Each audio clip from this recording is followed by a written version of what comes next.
nom du Père, du Fils et du Saint-Esprit. Amen. Et très chers frères et sœurs, nous célébrons aujourd'hui Sainte Faustine Kowalska, l'apôtre de la Divine Miséricorde. J'en ai parlé amplement et beaucoup lors de la fête de la Divine Miséricorde le dimanche après Pâques, puisque forcément, dans une église qui s'appelle Centre Miséricorde Saint-Joseph, la fête de la Miséricorde a une importance toute particulière, d'autant plus vu le vœu que nous formons dans notre clergé.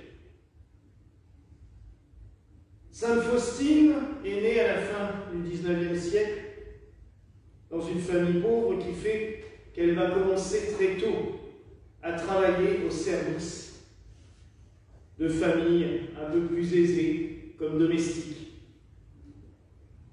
C'est une jeune femme d'une exceptionnelle beauté.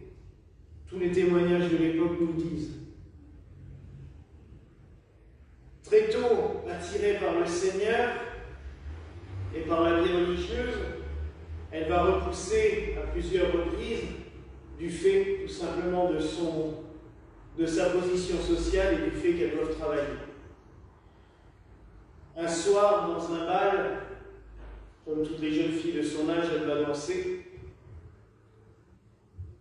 Et elle entend une voix lui dire « T'éloigneras-tu encore longtemps de moi? Préfères-tu les plaisirs humains aux plaisirs divins ?» Elle va comprendre l'appel et elle va entrer chez les sœurs de Notre-Dame de la Miséricorde. Elle commence par un noviciat à Vilnius, puis Varsovie, puis de nouveau Vilnius. À l'époque, tout ça se trouve en Pologne. Maintenant, Vilnius est la capitale de la Lituanie. À l'époque, c'était encore la Pologne. Très tôt, des phénomènes mystiques vont se produire. Elle va ressentir les stigmates au plus profond de sa chair. Ils resteront invisibles aux autres, mais elle souffrira la passion tous les vendredis. Elle va aussi entretenir très rapidement des dialogues avec le Christ. Le premier dialogue important fut la révélation d'un tableau. Le Christ lui apparaît, la main droite tendue vers les fidèles, vers elle, la main gauche entr'ouvrant son vêtement, et de là jaillissent deux rayons, un rayon bleu et un rayon rouge. C'est Jésus miséricordieux, tel qu'on voit le petit tableau dans les mains de sœur Faustine sur l'icône.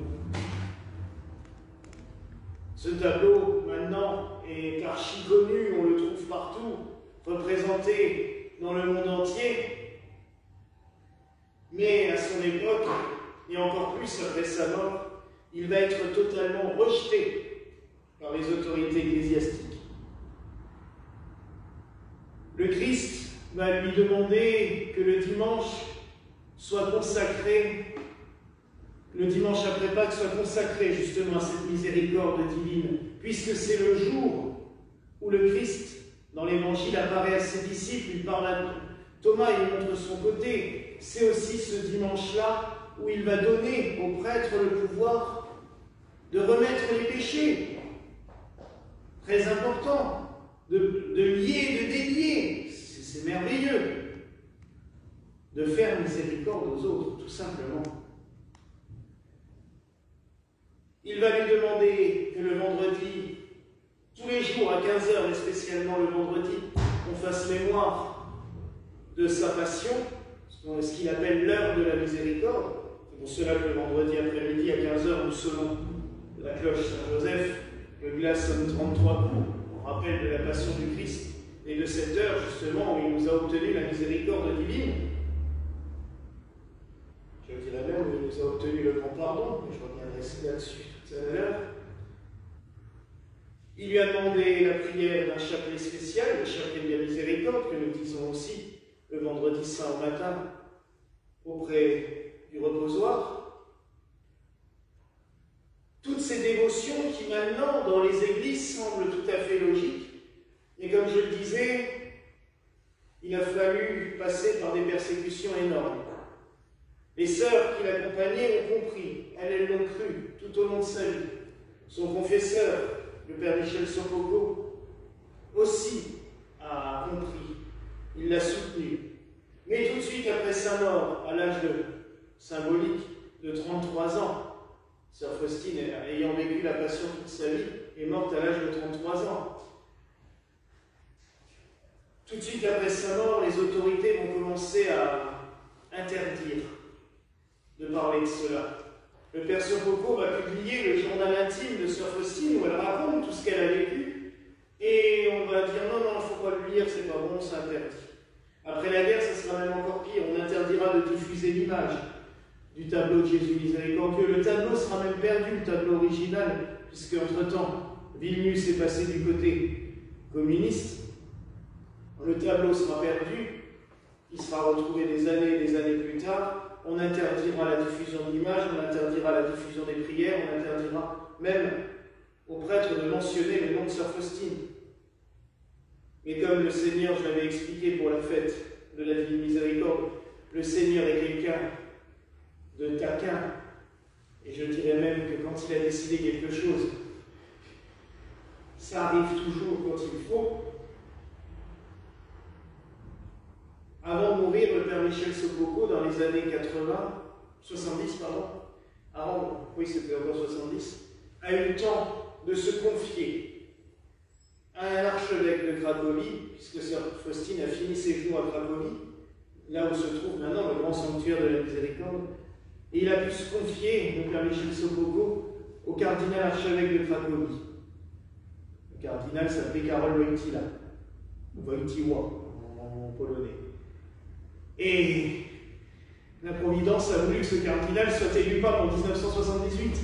Et là, tout à coup, ça a été beaucoup plus facile, parce que lui, croyant dans les apparitions de sœur Faustine, ayant lui-même une dévotion profonde à Jésus miséricordieux, il gardait d'ailleurs dans son bréviaire une image de Jésus miséricordieux, ça a été beaucoup plus facile, et il a très vite généralisé le culte, ce qui fait qu'en l'an 2000, il a demandé à ce que le dimanche de la miséricorde soit mis en place, et nous dans l'église gallicane on l'a ajouté à notre calendrier parce que ça nous paraissait tellement logique de prier, de vénérer la miséricorde de Dieu.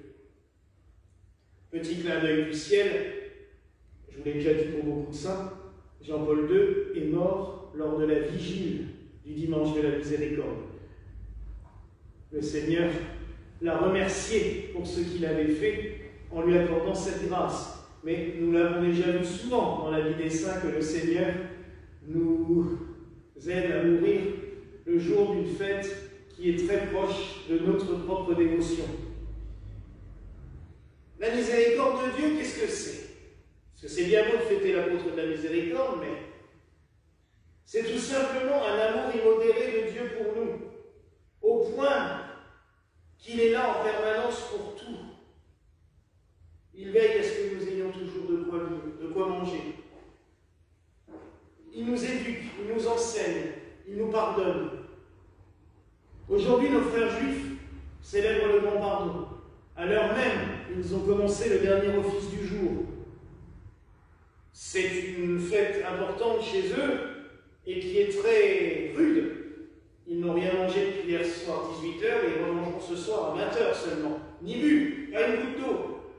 Et ils prient depuis ce matin 8h. On a pu échanger tout à l'heure avec eux. C'est très beau cette proximité parce que ça permet toujours des échanges lors des grandes fêtes et c'est quelque chose de vraiment agréable et sympathique. Ils ont prié en continu de 8h à 15h30.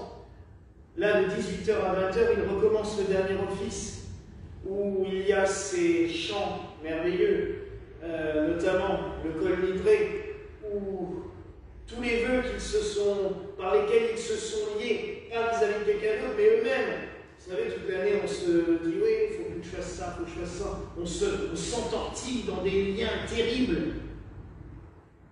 Et bien ce jour-là, il demande à Dieu justement de lever ces liens, de supprimer ces liens. C'est tout à fait ce que nous faisons aussi avec le Seigneur en lui demandant de nous délier de tous ces liens négatifs que l'on s'impose soi-même. Ils vont sonner la la corne. C'est le chauffard, c'est quelque chose de merveilleux parce que c'est un rappel de ces anciennes traditions. C'est aussi un rappel de ces cris que l'on jette vers le Seigneur, car il faut resituer cette fête.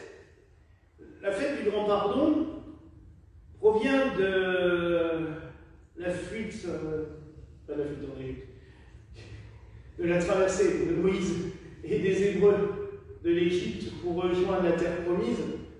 Et vous savez que comme les humains sont un petit peu pénibles, un petit peu cons, dès qu'ils n'ont pas la présence de Dieu devant eux, il faut qu'ils s'en inventent à nouveau.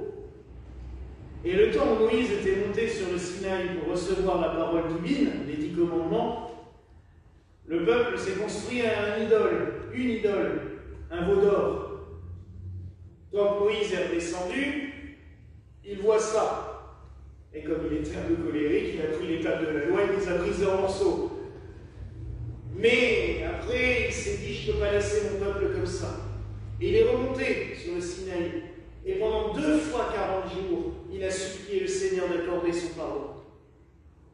Et au bout de cette 2e quarantaine, le Seigneur est apparu et lui a dit, le peuple est pardonné. C'est ce qu'on appelle le grand pardon, et c'est ça qui est célébré aujourd'hui. Mais c'est très beau, je trouve que la fête de l'apôtre de la divine miséricorde tombe aujourd'hui le jour du grand pardon. Parce que c'est cela que nous célébrons dans la miséricorde. C'est un Dieu qui pardonne sans cesse, malgré tout ce que l'on peut faire, malgré toutes nos bêtises. Parce que Dieu sait que l'être humain est capable d'en faire.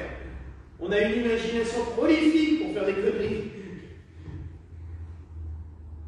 Mais aujourd'hui, nous célébrons cela. Et ça me rappelle les paroles de Thérèse de Lisieux que nous avons célébrées samedi. Moi, si j'avais commis tous les crimes possibles, je garderai toujours confiance en Dieu, car je sais que mes crimes, ce n'est que des grains de sable devant l'immensité de la miséricorde de Dieu. C'est beau, ça. C'est beau, ça, mes frères et sœurs. Et sœur Faustine en a été le témoin. Elle est venue le proclamer au monde. Et c'est quand même toujours magnifique que le Seigneur n'utilise pas des papes, des évêques ou des prêtres pour annoncer ce genre de choses.